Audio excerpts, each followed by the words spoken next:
You know how some carriers give you so little for your older busted phone you just end up living with it? I don't think so. Verizon lets you trade in your broken phone for a shiny new one. You break it, we upgrade it. You dunk it, doggy bone it. Slam it, wham it, strawberry jam it. We upgrade it. Get a 5G phone on us with select plans. Every customer, current, new, or business. Because everyone deserves better. And with plans starting at just $35, better costs less than you think.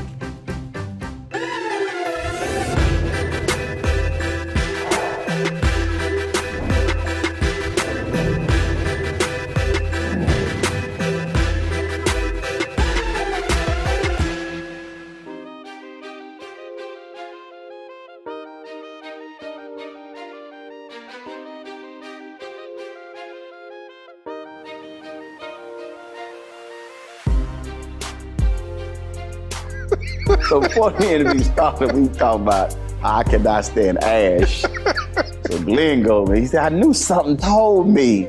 I'm telling you, if I looked over and I saw some ashy knuckles, I'd been like, hold up.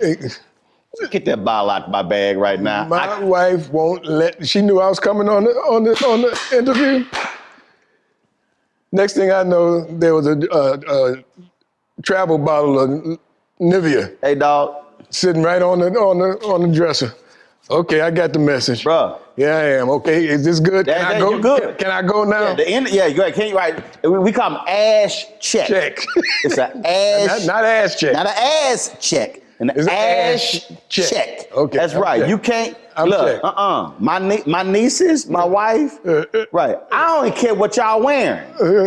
I'm gonna look at them elbows, ankles, and hands. That's it. That's right. That's it. Oh, Doc, how you doing? I'm good, baby. I'm good. It's good to see you. Yes, sir. Yes, sir. You're looking good as always. You know, I'm just, y'all don't understand. Now you looking clean. This is how he comes to the golf course. He's dressed like this on the golf course. You know what they say? Look, you can play well or look well. I prefer to play well and look well. See, I'm trying to hurt your feelings with the final score and the outfit. And the outfit. Right. In fact, I don't even like, it's so funny, y'all. So Glenn's sitting in one of these tennis shoes. I hate tennis shoe, golf shoes.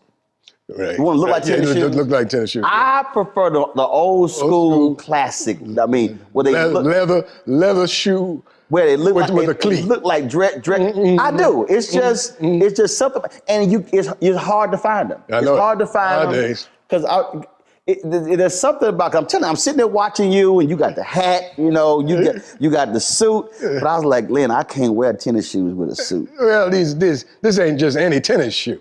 Tell you something, tennis shoes. See, y'all try to be out new school. This just ain't any tennis shoe. What is that? Now. Come on now. What's that? Come on now. You know what this is. What's that? Come on now. No, if I say it, I got to get paid. What's that? Let me tell you what that look like. If I say it, Let me I tell you got what to that get look like. paid. Look like a blue ass tennis shoe. That look like a blue ass tennis shoe. Well, see, there you go already. You got just saying blue. See, lets everybody know what kind of shoe this is. He right there. See, he right there. Am I right? See that? See, this reminds me of the movie Strictly Business. That's it. Remind me of the movie Strictly Business when what's his name? Joseph Phillips was going to the club and Tommy Davis said, "Hey, what you got on?" He said, "This is a Brooks Brothers suit." He said, "Well, you better put that shit on the outside. It look like a gray ass suit to me." Tommy ain't got no sense. See, I'm telling you, I can't. I am incapable of wearing athletic shoes with a suit. That's how I am with a baseball cap and a suit. I'm the same way. I can't wear a baseball cap with a suit. That's very hard for me. I just think that I think so much of that goes back to how we grew up.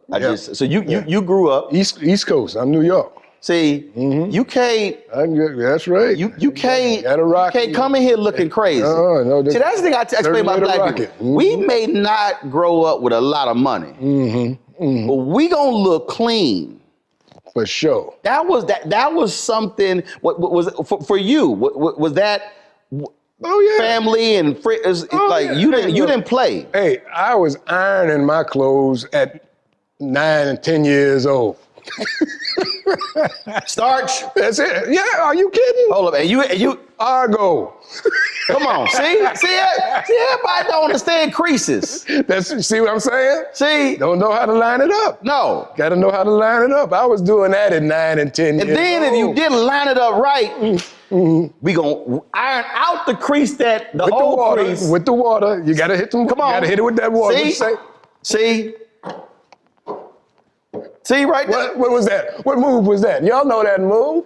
See, that's why it's hard for me. Mark Lamont Hill hit me. He said, Roland, he said, man, have you ever just gone out? He said, jeans and a t-shirt. I said, hell no. I said, bro, I said, man, that hurts my sensibility. But you see, there's a difference between me and you. My most comfortable attire is one of the reasons I moved to California. Right. Is because I love just wearing jeans and a t-shirt. I'm that simple. I'm telling you, if you ever see me in jeans, that will be cowboy boots on. Well, you see me with them cowboy boots on. Oh yeah, You know that. Yeah, we know that. I don't have to go there on that. Right, we know that. But that's my most comfortable attire. Jeans and a t-shirt. I took some meetings out here. This was several years ago. And they all looking at me, because I'm suit, tie, we got the pocket square, we got the color socks, shoes, polish. That's you. They got jeans, t-shirts on, and they that was here in California. Every meeting, every meeting. Yeah.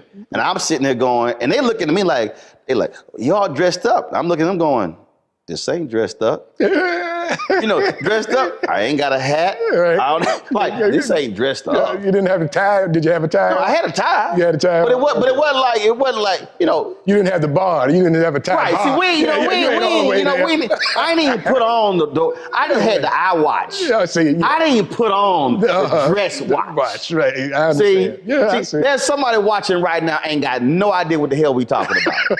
They don't know nothing about no dress watch. That's right. They got no. That's right.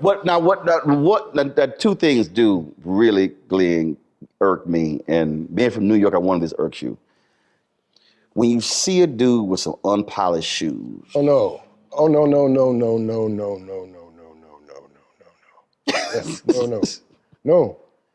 No, I don't care if you got on jeans. I don't care what you got. You can wear short pants. I don't care, but you got to have polished shoes. Your shoes have to be polished. I used to polish shoes for a living. I was a shoe shine boy. Oh yeah, no, yeah, you can't. Yeah, you can't. I bet cats walk up and you looking like. Scuff marks. Right. That's right. Like what? You didn't see them scuff marks when you put them shoes on? What? I'm telling you, the other one for me is What's that? I cannot handle unhemmed ass pants and sleeves.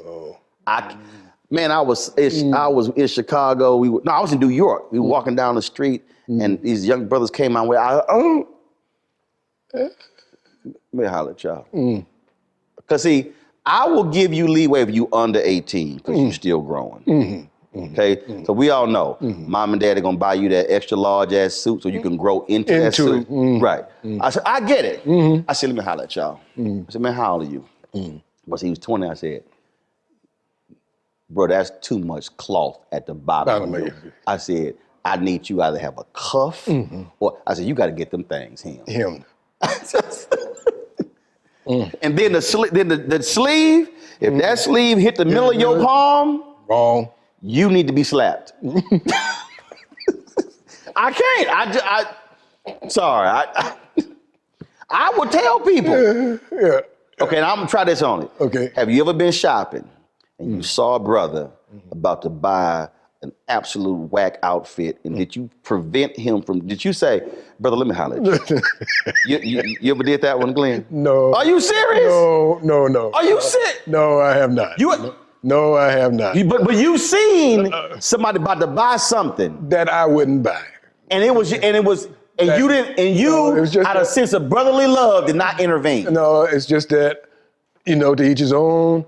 I wouldn't do that. I can't do that, Glenn. You got to intervene. Glenn, I can't do that. I can't do that, Glenn. I can't. It's to each his own. Glenn, I can't.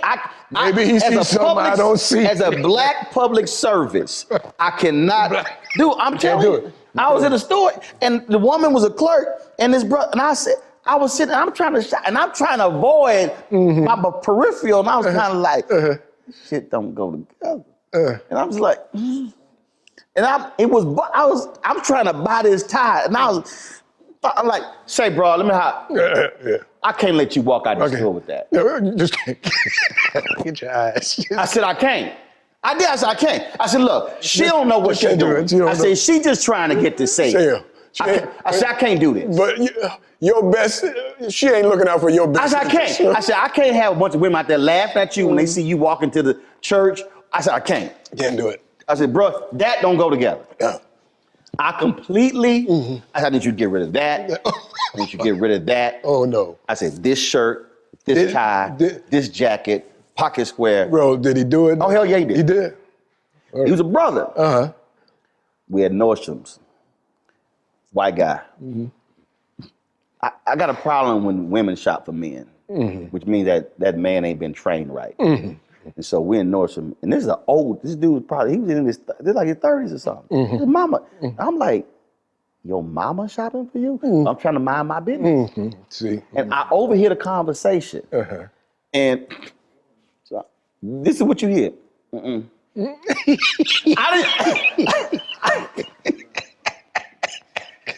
didn't mean for it to like get projected. Right?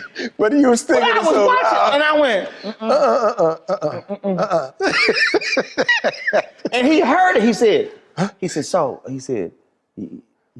what do you think? I said, I said, don't get that. Don't do that. And he's like, really?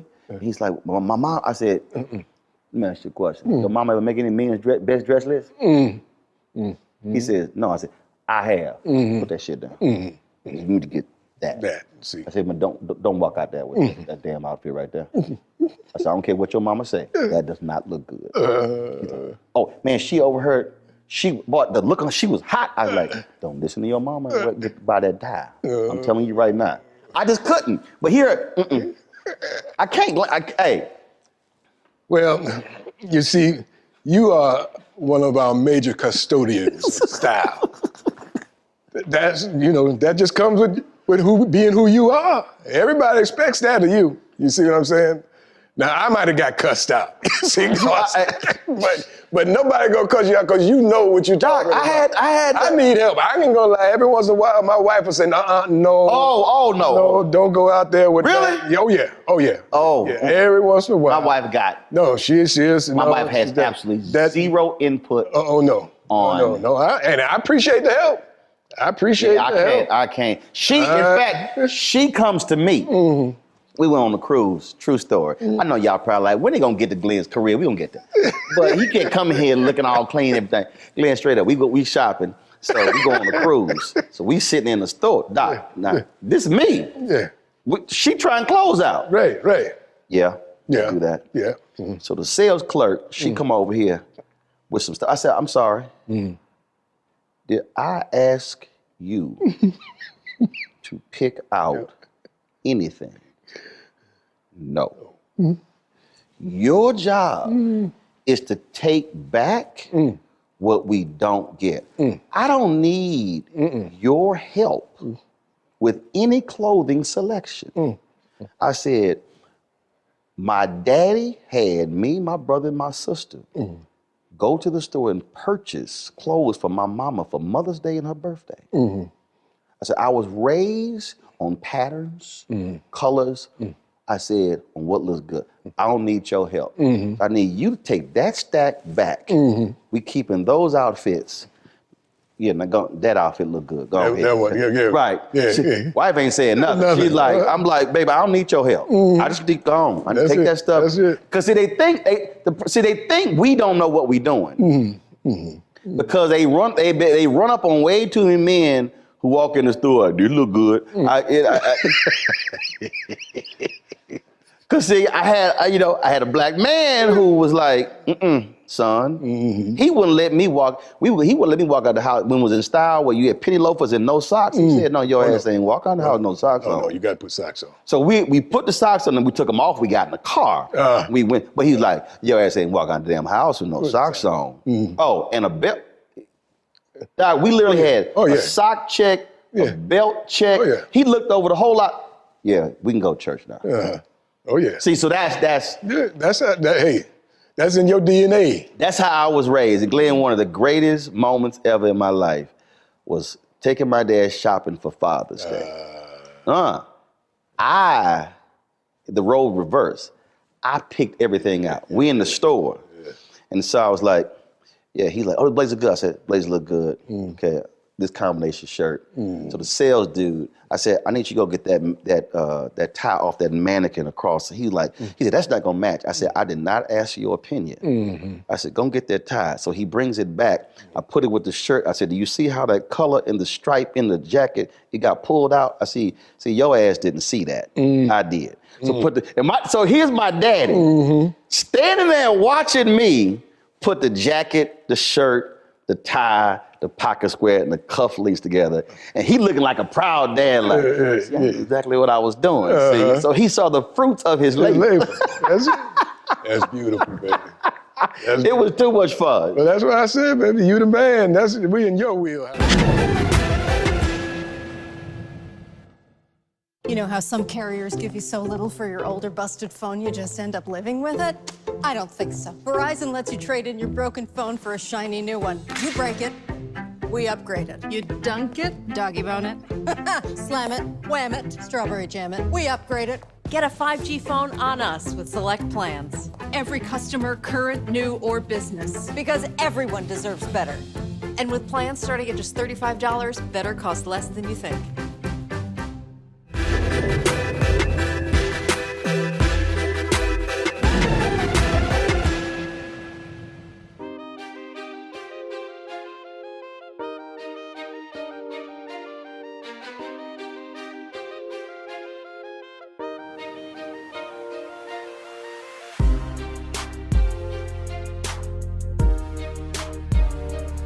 How in the world you go from New York to being the 21st century Bill Pickett?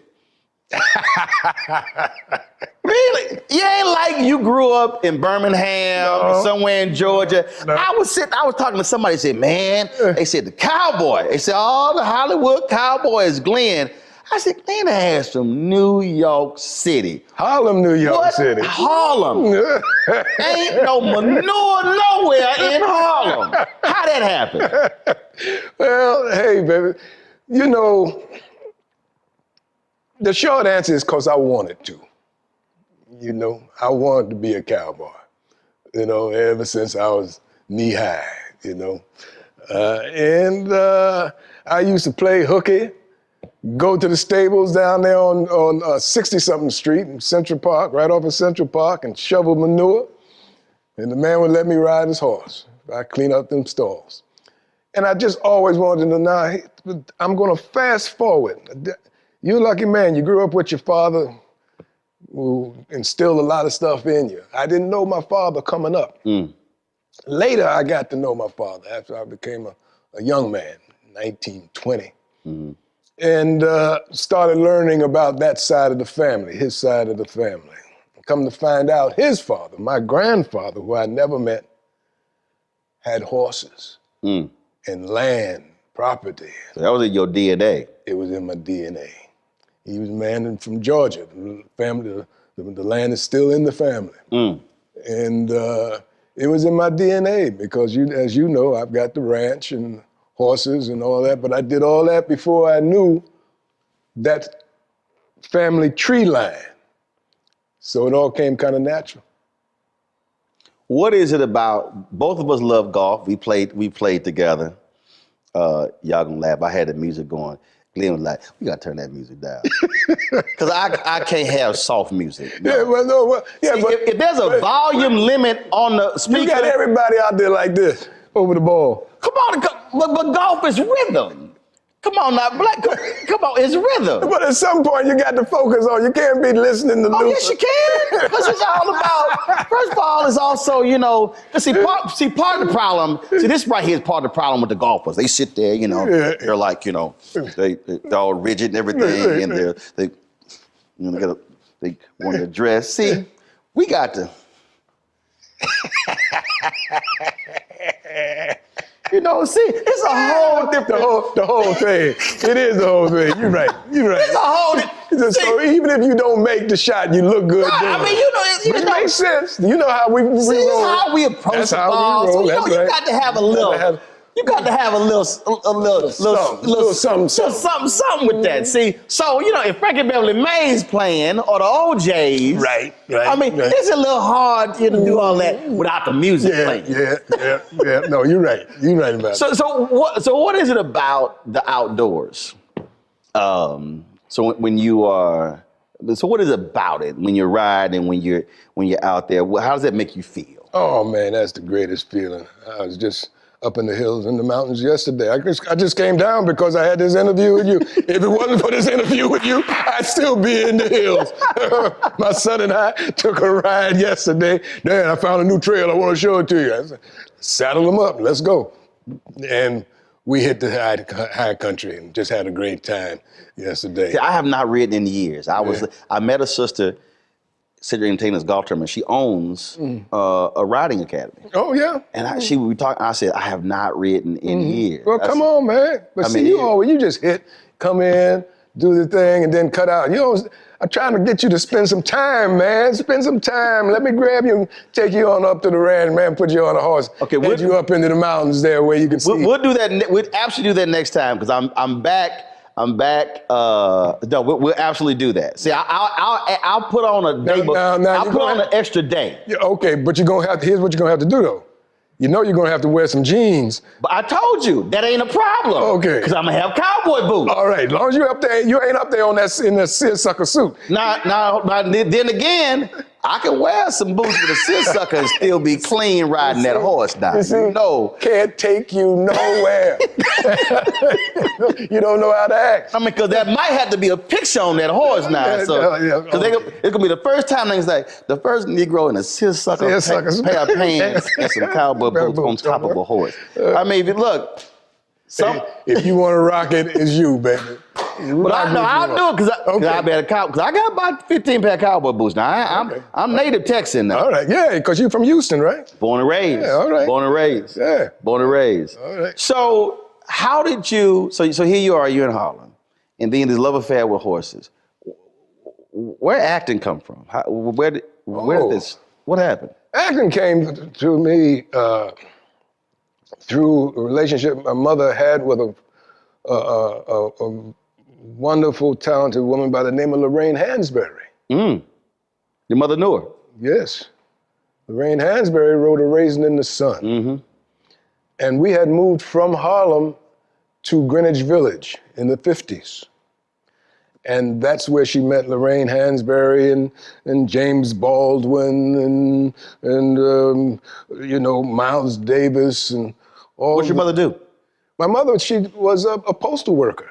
You know, she worked in the post office. She was so she wasn't in the art. She wasn't in any of that. She wasn't. But I think she always liked that world. I think if she could have realized some of her dreams, instead of having to feed me, that she might have dabbled in that. But she didn't. So she crossed paths with these. And she crossed paths with these people because the village at that time, Greenwich Village at that time, was a icon for very intellectual and very artistic people, and so her friends were of that ilk, and so that's where I got to know all of these people. I mean, these people were in our small apartment. The apartment wasn't any. Wow. Wasn't, there's nothing in here small enough to demonstrate how small my look around like, I can't even give y'all an example. No. Maybe that patio right there? No, that's too big. I'm trying to tell you, you think I'm kidding. But that small space, some of the most brilliant minds of our time crowded that small space. And was there in intellectual conversation that I was privy to as a kid, but, you know, of course, paid no attention to because all I wanted was for one of them, you know, Uncle James Baldwin, Uncle James, give me a quarter because the ice cream man is downstairs. I want to go get a quarter, you know. I want some ice cream. You know, here, Glenn, here, go get, you know, that kind of thing. So that's all I was interested in. I didn't know that these minds were that. Right, it was like, you like, damn, Uncle James Baldwin. Yeah. James Baldwin. Right, you see what I'm saying? Lorraine Hansberry, you know. And so when Miss Hansberry wrote this play, she told my mother that there was a role for a little boy in it, and would I be interested in auditioning? And my whole thing was, well, I don't know if I want to do it because is it Saturday? I got a baseball game Saturday. You know, if this gonna mess up my baseball. Hold on. Let me hold up. Let me. So the Lorraine Hansberry writes A Raisin in the Sun. Right. This iconic play. She asked your mama, I got a role for a little boy. The little Glynn want to do it. And your ass talking about, this gonna get away at the baseball game? What your mama say? You out your mind. No, I know that's what she wanted to do. Right. But no, it wasn't like that. First of all, I had to audition. And I didn't know what an audition was. So she worked with me on the road. My mother and I, we rehearsed in that little square space and went up to audition. And when I got there, I saw all these other little colored boys sitting in the hallway, and I couldn't figure out what they was doing there. Because you know, audition. Yeah, because there's only one little boy in the play. I read it. That's me. So you like the job, man. What y'all here for? Yeah, what y'all here for? You know. And so I didn't know until afterwards that everybody was trying to get that part. Wow. You know, and got it. I got it. Because you got an inside track. Well, I had an inside track. Lorraine sitting at your little box. Absolutely, because it ain't who you know, it's who knows you. But the other thing was, I was never nervous because I wasn't You had no expectations. I had no. You just like, all right, you want me to read a sheet of paper? Yeah, okay. You know. So, and I didn't give it a second thought. I wasn't afraid of the competition because I didn't know I had competition. You know, I assumed the part was mine. And that I found out is one of the keys to auditioning, is assuming the part is yours. Wow. Claiming it. It's what we do in church. You claim it. You claim the miracle, you know? So that's what I did and got it and went on the road and worked with Sidney Poitier and Ruby Dee and Lou Gossett, Diana Sands, and some of the greatest people in the business. You know how some carriers give you so little for your older busted phone you just end up living with it? I don't think so. Verizon lets you trade in your broken phone for a shiny new one. You break it, we upgrade it. You dunk it, doggy bone it. Slam it, wham it, strawberry jam it, we upgrade it. Get a 5G phone on us with select plans. Every customer, current, new, or business. Because everyone deserves better. And with plans starting at just $35, better costs less than you think.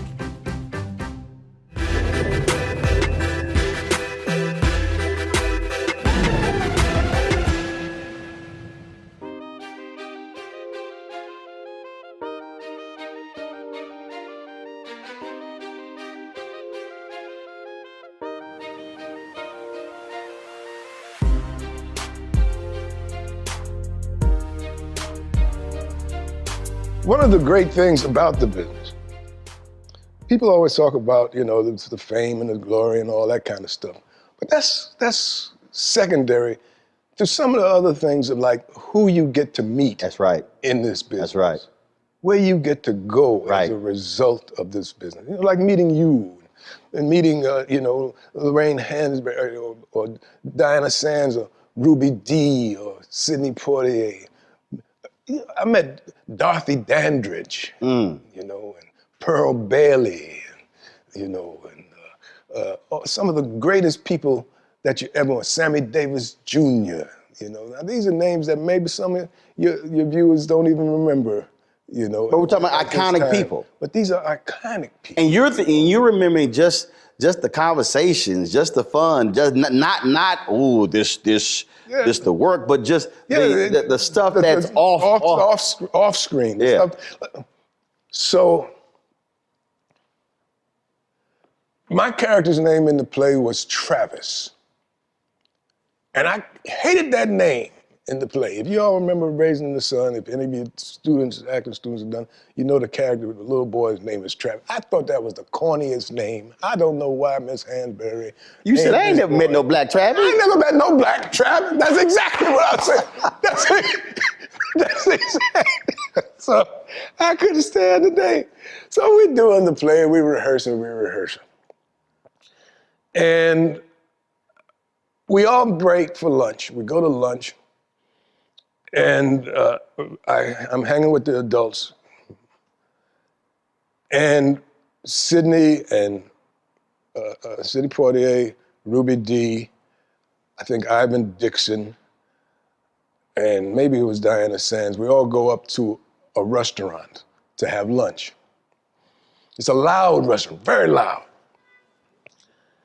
And all of a sudden, this restaurant gets deathly quiet. Just a hush comes over the room. And we stop and we look around and wonder why it's gone so quiet. And then all of a sudden, Sidney looks over and he stands up. And he holds his arms out and this gorgeous woman walks across the room, right into Sidney's arms. Darling, darling, oh, how are you? Oh, it's great. And the whole place is just like mesmerized. And it's Dorothy Dandridge. And I'm only 12, but I'm like, she's gorgeous. Yes. And so Ruby Dee starts introducing Ivan Dixon, Dorothy Dandridge, and it goes around. And this is our Travis. This is Glynn Turman, he's our Travis. And she embraces me and gives me a kiss on the forehead and says, hello, Travis. All of a sudden, that came the most beautiful name in the world. That was the greatest name, man. I think to this day, Travis is probably the greatest. You ain't name your son Travis? I'm gonna start to name my kids Travis. But that was, you know, it's times like that right. I remember to this day that clear as a picture to me, you know, and some of the icons that I've had the great fortune of meeting. Well, that's how it was when we talked when Cicely Tyson passed. Mm-hmm. When you told the story, and I cracked up laughing when you said, was it you tried to sing, and Cicely was like, don't do that.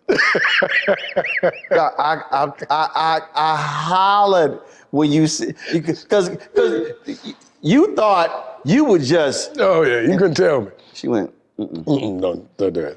Don't that. Oh, it's hard to believe she's gone, man. Hard to believe. Some of the people that's moved on down the line, but to have known them, to have spent the same space with them, has been a true, true blessing, you know. How does it also feel when we talk about iconic, when we talk about moments in history, when we talk about, like, I don't care. If you had to name 5 iconic cult black classics. Movies? Cooley High's there. Mm-hmm. But then you also are connected to, in another generation, a historic cult classic, A Different World. Different World, yeah. So talk about that Cooley High being young Glynn Turman. Mm-hmm. And then a whole different generation with A Different World. And then now with people being able to repeat shows and it going over, and they're seeing over and again. And so now you sort of have this multi-generational impact. Yeah. Yeah, it's kind of crazy.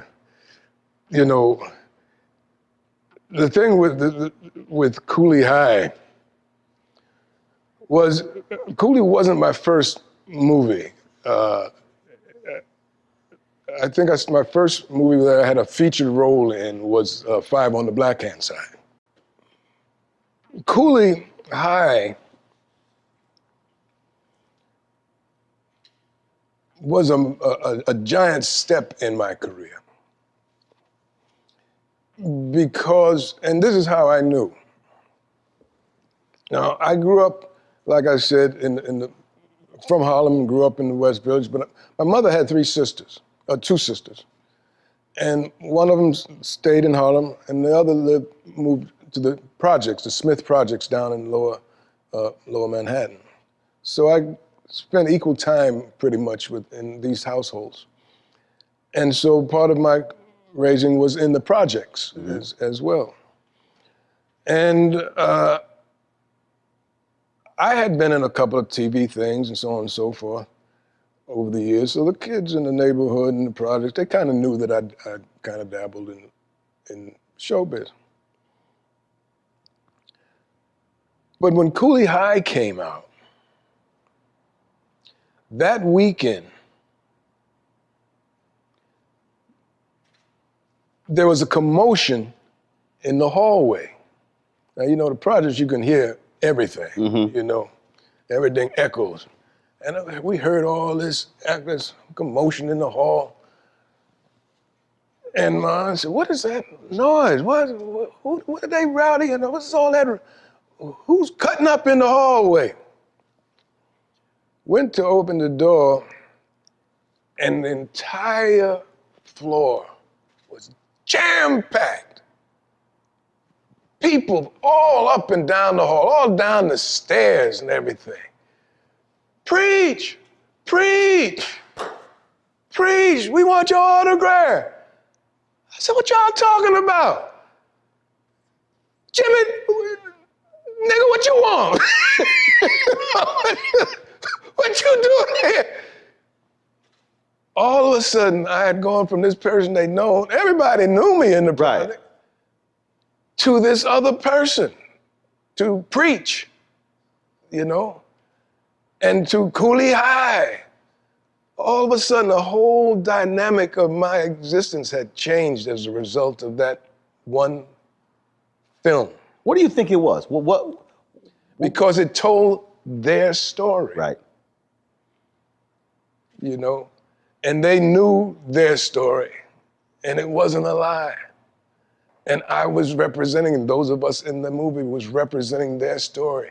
And they were proud of the story that we were telling. Everybody was proud of that story. It was a story that we were glad for the rest of the world to get in on, so that the rest of the world could look at us in a different light and know that we had, even if we were hustlers, you know, we still had mamas and daddies, you know, and little brothers, and, you know, our dreams and aspirations were filtered through even all of the negative things that we had to go through. That's why the dream of Lawrence Hilton Jacobs' character, Cochise, was so important, because we all had in our neighborhood some Cochise that we couldn't wait for him to make it, you know. I'll never forget going to Lou Alcindor's send-off party in the projects, another project uptown. Lou Alcindor, before he became Kareem Abdul-Jabbar. Yes, indeed. We came up to his party and crowded that same hall just like that for his send-off party. Wow. Because he was going away to UCLA to represent all of us in the projects. You know, so that was the biggest thing that was going on. And we didn't even live in those projects. He represented all projects. He represented all the projects in the city, you know. It was the same kind of thing, you know. Go for us, do, we're behind you, you know, represent, you know. And I think that that's what Cooley did, you know, what Cooley High did. And I think that that's why it was so iconic. You know how some carriers give you so little for your older busted phone you just end up living with it? I don't think so. Verizon lets you trade in your broken phone for a shiny new one. You break it, we upgrade it. You dunk it, doggy bone it. Slam it, wham it, strawberry jam it. We upgrade it. Get a 5G phone on us with select plans. Every customer, current, new, or business. Because everyone deserves better. And with plans starting at just $35, better costs less than you think.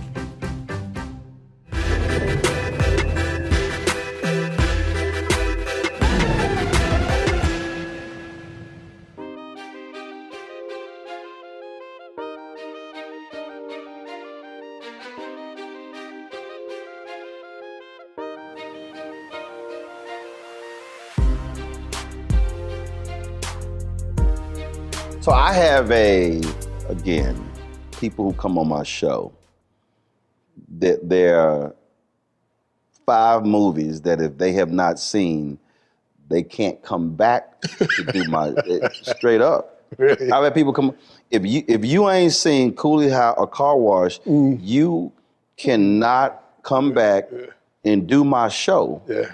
Unless, I pull black cards. I do. I'll bust you on the show. I say, you can't come, I would tell them, you cannot come back on this show unless you have seen these 5 movies. Yeah. That's it. And so Coolie High and Car Wash are 2 of those movies. I tell them, I said, no, I don't care. They like, Coolie High, man, that's so long ago. I was like, y'all still see Casablanca? Yeah, you see? You see? I said, I don't want to hear that. That's right. I said, no. I said, so that's one of them. When you think what, and before I ask the question, I'm quite sure it's going to be something a lot of us haven't seen. I ask music artists all the time, when I ever ask them what's their favorite album, typically it's an album that a lot of people didn't hear because it meant something to them. For you, what would you say, all the things have you done? Movies, television, stage, all of these things. What was the most satisfying and fulfilling role for you?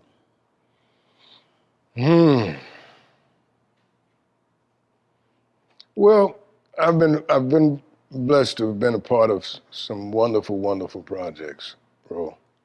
We started out with Coolie, which was a satisfying, wonderful role. It had a combination of everything: comedy, adventure, tragedy. So I was able to play all those notes in that,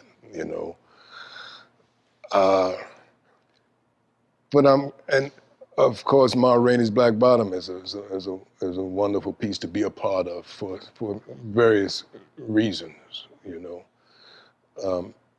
A Different World, the character Colonel Taylor put me in a special place because I can't tell you how many people have come to me and said, if it wasn't for you and A Different World, I wouldn't have gone to college. So to be a part of that legacy is heartwarming, But I'll tell you, Roland, I don't know how it's going to come out, and I don't know yet what impact it will have, but I know the impact that it's had on me.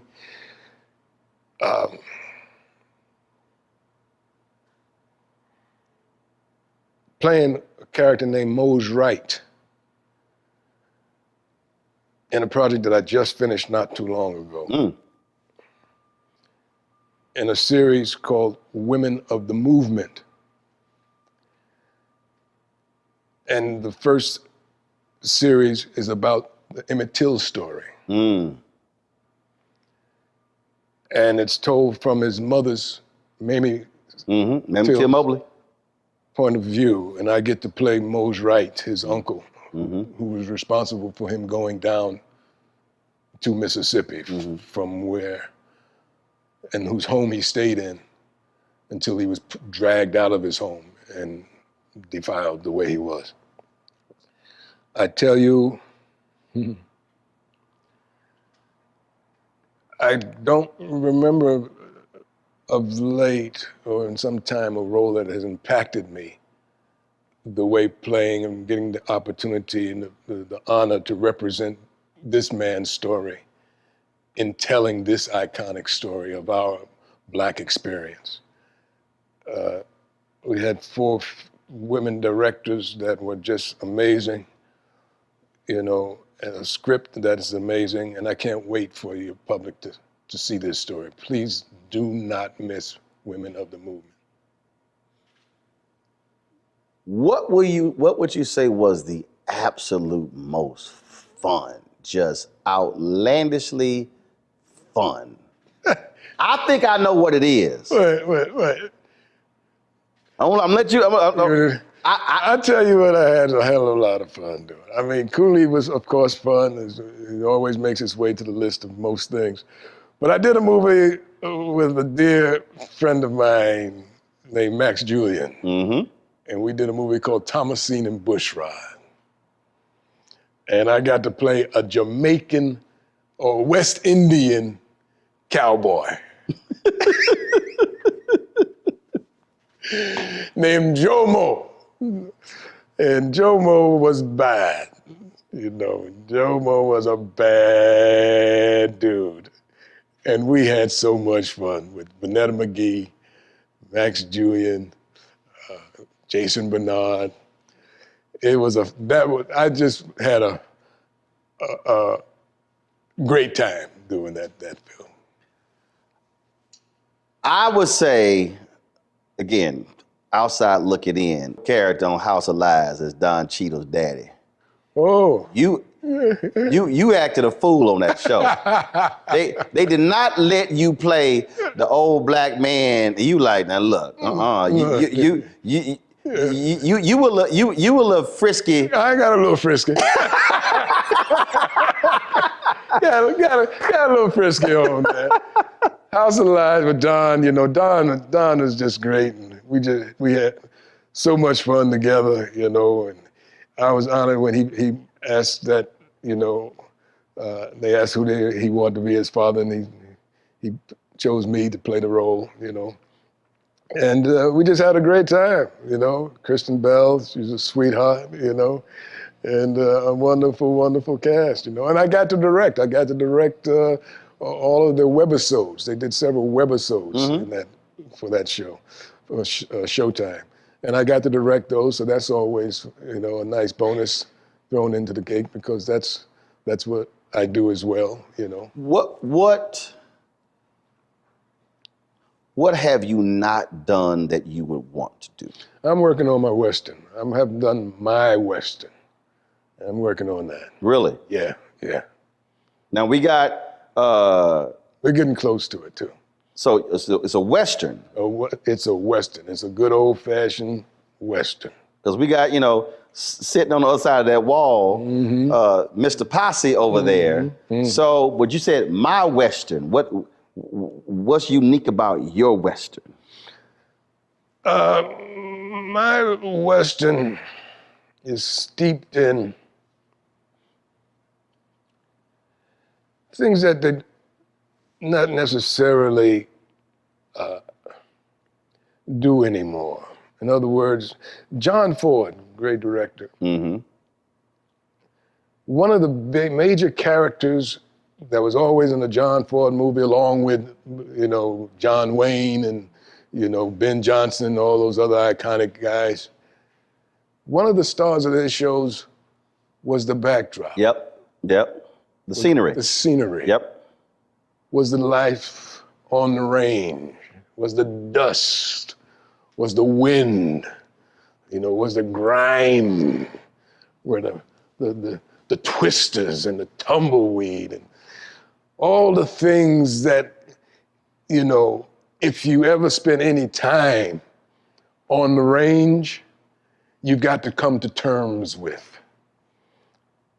You know, those elements will interfere with your plans, enhance your plans, destroy your plans, put your plans on hold.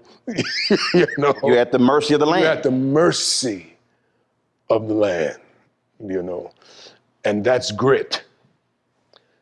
That's true grit. And when I do my Western, that's part of the world that I will be addressing. You say you're close. I'm close. For a person out there who is in this business, who wants to be in this business, what do you tell them that they must have in order to make it not a quick, successful career, but a long, fruitful one? What do they need? My quick answer to that is an old saying I've got.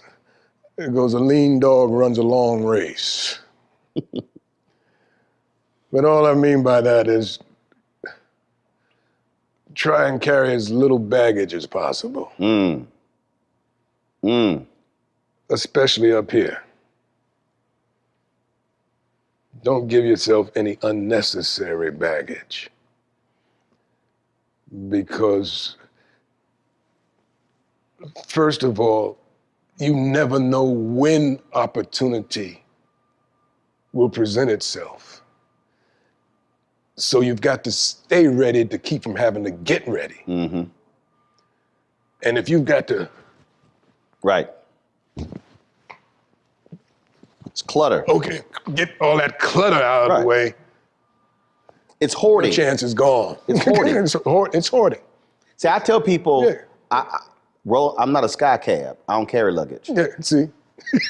See. So I tell people, I don't carry luggage. I don't, because because not only does it weigh you down, it then everybody around you, and I think it prevents you from thinking. It prevents you from making clear decisions. Or to me, baggage affects my creativity. Absolutely. It gets in the way. So that's, I mean, some of my folks I work with, they're like, man, you don't care about other people around you. I said, no, that's not true. I said, but when we come to work, I said, even when I'm at work, wife is not here. Parents are not here. Brothers and sisters are not here. I said, this is what I'm here for. This is what I'm here for. And if all that other stuff is present, I said that I can't be fully present. That's right. And it may seem hard on some, and it takes its toll. Don't get me wrong. That kind of lifestyle does take its toll. So that's why I tell people, if you're not ready for this, don't get in it. Right. Don't get in it. You got to be in this because you can't help it. Right. You know how some carriers give you so little for your older busted phone you just end up living with it? I don't think so. Verizon lets you trade in your broken phone for a shiny new one. You break it, we upgrade it. You dunk it, doggy bone it. Slam it, wham it, strawberry jam it. We upgrade it. Get a 5G phone on us with select plans. Every customer, current, new, or business. Because everyone deserves better. And with plans starting at just $35, better costs less than you think.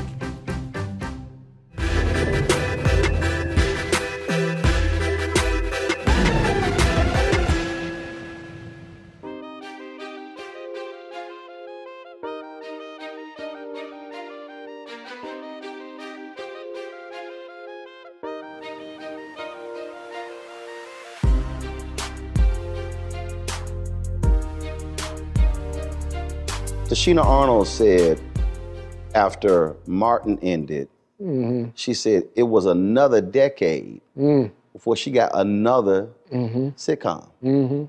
She said, oh, I thought when Martin ended, I was going to go to the next one. She said it was a decade. Yeah. So for you, how have you dealt with, for lack of a better phrase, how have you dealt with rejection or no? How have you dealt with someone saying, you're not the right fit for this particular part? What got you through those moments? Well, it's First of all, I spread it around and made it look like a big act. Okay, in other words, I didn't just stay with motion pictures. I didn't just do television. I did theater. I taught acting. So I kept my foot in the pool. I'd go where it was. Mm-hmm. I'm a stage actor. I come from the stage. So I don't care if it's 99-seat house, 99 seats to 2,000 seats. I've played, So I was always where the acting was so that I could keep my instrument strong. Mm-hmm. But at the same time, I let the industry know that she wasn't my only passion. Mm. You talked about what's it like up in those mountains. That's my other passion. What's it like training a horse? What's it like raising my kids to appreciate the outdoors? What's it like doing rodeos? And what's it like doing a summer camp and bringing kids in from the inner city who've never been outdoors and had that opportunity? What's it like presenting that? So I spread it around and make it look like a big act, in that my passion is not tied up in, I'm not defined by this one thing. I have the talent, thank God, that's been given to me, but the perseverance that goes with that or that serves that talent has to be adhered to, has to be nurtured, it has to be fed. And it's fed by my other experiences. You see, if I'm just in the world where I'm surrounded by just people in the business, say, well, where do I draw my next character from? But if I'm at a rodeo and I see a cat over there, and he's got on worn down boots and he's got on, saggy jeans, and there's a character. There's a character I can study. There's a character I can get to know. There's a character I might have to play one day. Mm-hmm. You see what I'm saying? So I'm always in the business, but I'm not always of the business. Mm-hmm. And that has helped me keep some sense of sanity, and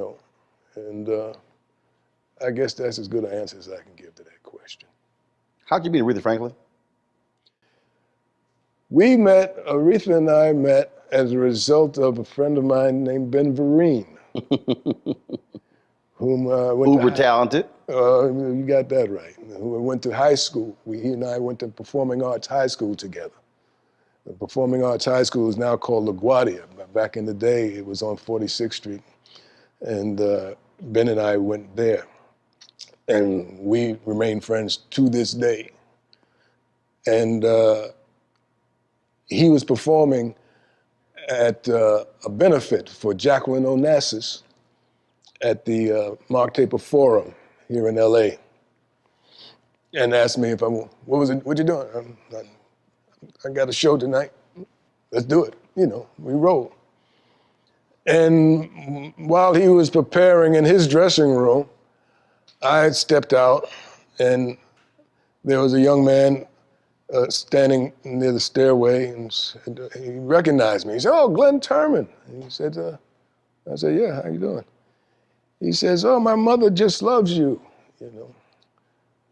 Cooley had been out and so on and so forth. I said, "Oh, great." I said, "Who's your mother?" He said, "Aretha Franklin." I said, "Oh, whoa." I said, "Well, where is she?" She said, "She's up here. Come, let me introduce you." And he took me backstage to her dressing room. And she was standing in the mirror in front of, the lights go around the star mirrors, mm-hmm. and dressed in white and getting ready to perform. And she was standing up and she saw my reflection in the mirror, and she gave a little, and I gave a little, The mutual admiration. Oh yeah, for sure. And we met and there at the theater that evening, and she expressed at that time that she wanted to. She had moved to California and she wanted to take lessons in acting. She wanted to do some acting. And I was, like I said, I teach. Right. I've been teaching for 12 years, And so I said, well, I teach acting. And if you want, come down to my classes. I didn't think she was going to come to the class. And one evening, the class was very disruptive. They were all at the window. Hey, get back here. Come on, we got a class. What are you doing?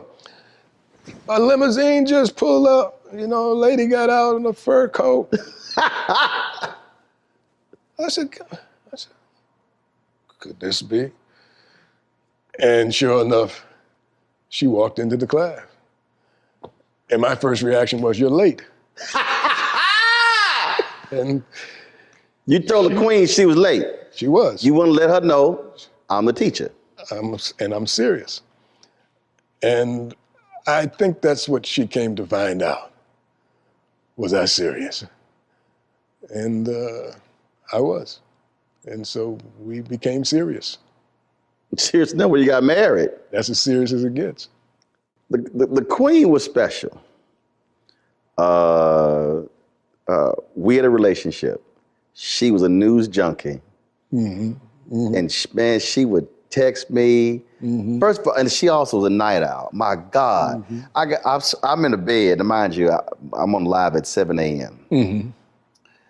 My phone rings, it's 12:45. I'm like, me and my wife in the bed, I'm like, now mind you, I had to get up at 3. Mm-hmm. I'm like, who the hell is calling me from a 248 phone number? Mm-hmm. I was like, answer the phone. Roland, Aretha. Mm-hmm. Oh, that segment you on tonight, she just started talking. I'm trying. Now, do I need to tell the queen my ass is asleep? Then I go, well, it is the queen. So I guess I better get the hell up and talk. Man, that's how it was. But people don't realize how great she really was, how diverse she was, and how smart she was. Yes. Very smart, very astute, and hilarious, really had a funny bone that was really. But also loyal in the sense that, she came to Constitution Hall in D.C. Mm-hmm. and my nieces wanted to meet her at a speech. Mm-hmm. And so she said, Roland, you coming to the show? I said, Queen, I said, I got a speech. I don't pass up checks. Mm-hmm. And I said, but my nieces would love to meet you. Mm-hmm. So she said, it's not a problem. So she said, I will leave, because my wife is also a Delta. She was, mm-hmm. I'll leave 3 tickets, no problem. So I get a speech. And so later that night, I hit my wife. I said, hey, how'd it go? She said, well, they never got a chance to meet them. Mm-hmm. Like, what happened? She said, well, Michelle Obama, First Lady, came to the show. Mm-hmm. Attorney General Eric Holder came to the show. Mm-hmm. And then Secret Service cleared everybody out backstage. Mm-hmm. Mm-hmm. And I said, well, did you call a grandson? Like, yeah, but we couldn't get him on the phone. I was like, oh, and they were disappointed. Saturday, phone rings. Mm-hmm. Roland, Aretha, mm-hmm. Queen, how you doing? What happened to your nieces? Well, my wife told me, Secret Service, she says, what'd you say? I said, well, Secret Service cleared everybody out. Mm. Why should they try to reach the grandson? Mm. Couldn't reach him. She says, let me call you right back.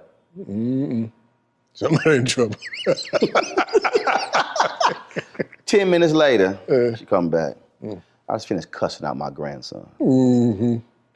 And she said, I want to apologize for him, what he did.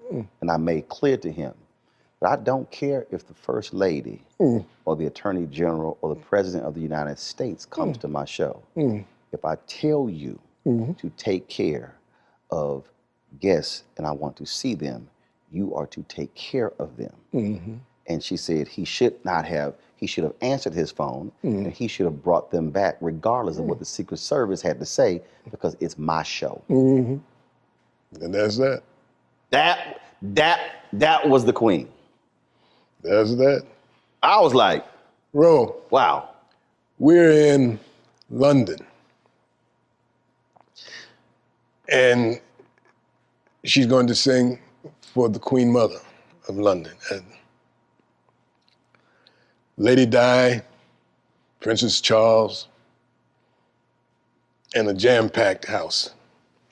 Sammy Davis is hosting the show.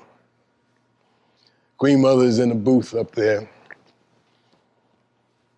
Place is jam-packed. And Sammy comes on and he says, ladies and gentlemen, you know, you have your royalty here. Queen Mother, Prince Charles. But we have royalty in America as well. We have the Duke of Ellington. We have the Count of Basie.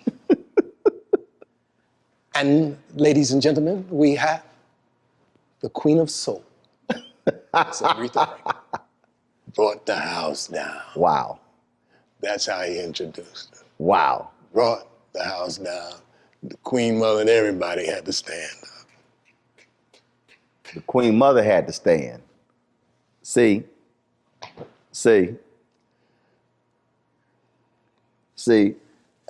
some folk on a whole different level. That's why when you were talking about Sidney Poitier, sort of like that look that you had when he greeted Dorothy Dandridge. All these years I never met Sidney.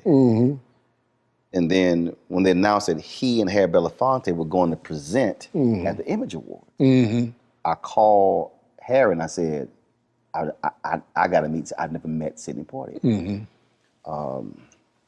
And it bugged me that I never met Ossie Davis. I met Ruby Dee. Yeah. Got a chance to talk to her many times. Yeah. But not Ossie. Ossie was cool, good. So they come out stage to present. Everybody, the show's going live. I get up. I said, I'm going back. I'm not going to miss him. So I didn't care about presenting. I get up. I go backstage. So I'm waiting for them to come off. And he comes off. I just walk up. Mr. B sees me. Rollin.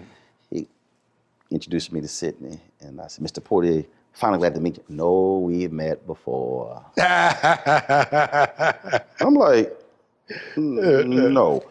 I would remember meeting you. He said, no. You and I have met before. And I go, how? I know you through television. And I just crack up laughing. And they walking him out, and he stumbles. And I catch him. And so I put my hand, and so I walk him out to his car. So about a month later, my phone's blowing up. TV One is emailing me, calling me. Roland, Sidney Poitier's trying to reach you. And I was like, well, give him my number. Why the hell y'all calling me? Right. This Sidney Poitier. Right. This ain't like this Sidney Jones. What part of Poitier I was like, don't you understand? Give him my number. Right. So they give me the number. So I call, and and it was his office. And he comes on, and he said, I want to thank you. He said, I just had surgery. I was still unstable. And so I want to thank you for holding me up and walking me to the car. And he then begins to say, I want you to know, he says, wow, I enjoy watching you. I'm sitting, and he says, there's no backup in you. Glynn, I'm talking this same thing. You talking about royalty. This is Sidney Poitier telling me what he appreciates about me. Doc, I'm about to start welling up. So I have to go like into my reporter mode. So when you in your reporter mode, you have no emotion. You don't feel. You see and report. So I immediately just open my laptop up and I just start transcribing what he's saying. Otherwise, I'm about to just give it up. It's a City Portier. You know how some carriers give you so little for your older busted phone you just end up living with it? I don't think so. Verizon lets you trade in your broken phone for a shiny new one. You break it, we upgrade it. You dunk it, doggy bone it. Slam it, wham it, strawberry jam it. We upgrade it. Get a 5G phone on us with select plans. Every customer, current, new, or business. Because everyone deserves better. And with plans starting at just $35, better costs less than you think.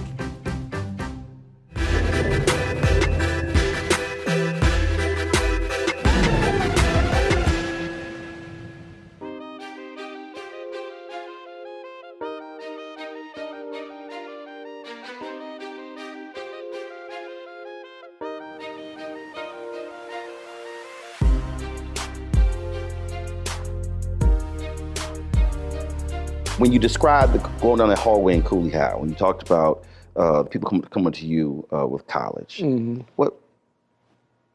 talk about what Black love feels like. When what I just described with Sydney, when it's happened to you, when people, and you don't know, and you've never met, and they embrace you and hug you. I don't think folk who aren't in our position really, there's nothing like that. Nothing like it. Love. Nothing like it. Nothing like it. You know, I was just talking with my friend publicist over here, and Lillian was saying, "Boy, you know this Ivy Park campaign that you're on now, you know, has really blown up. You know." I said, yeah, I said, it has. I said, you know, and I'm not big on Facebook or Instagram. I don't even have an Instagram, you know. I said, I do have Twitter. I said, God, all these followers and tweets and retweets coming. My God, you know, they just keep coming now. So she's saying, yeah, a whole new generation is being introduced to you through this campaign, you know. And it has been. And some of the things that are being said are so touching because they're saying, you know, we want to give you your flowers now. You know, you've been in this a long time, which I have, you know, and they're saying that I represented them well. And there's no amount of money that can buy that kind of gratitude. You know, that and the feeling that I have as a result of hearing that. So that coming, and you know, if it's coming from your people, that's right. That's like, or I feel like saying, look, Mom, on top of the world, you know. You know, it's special. For me, I've had the joy of having both of my parents here. And them getting to actually experience it. Yeah, you're a lucky man. And that's the thing, that is probably what I really appreciate. So look, I had parents who never went to college. 5 kids, never made collectively more than $50,000 in a year. And to be able to see experience it. See your son people do come his up thing. to them and say stuff. Right. That for me a lot of times is even more important than when absolutely to me that they get to feel that and experience. Absolutely. When my mother put me on this track, as I told you the story is how that happened, you know, and she didn't live to see the outcome, you know. But I know she sees it from where she is, you know. And I just can't. She's of course in my heart always, and I'm always mindful of that, you know. Last question for you. As you were just talking about that, Quentin Tarantino recently gave an interview where he said he will never do anything for his mother.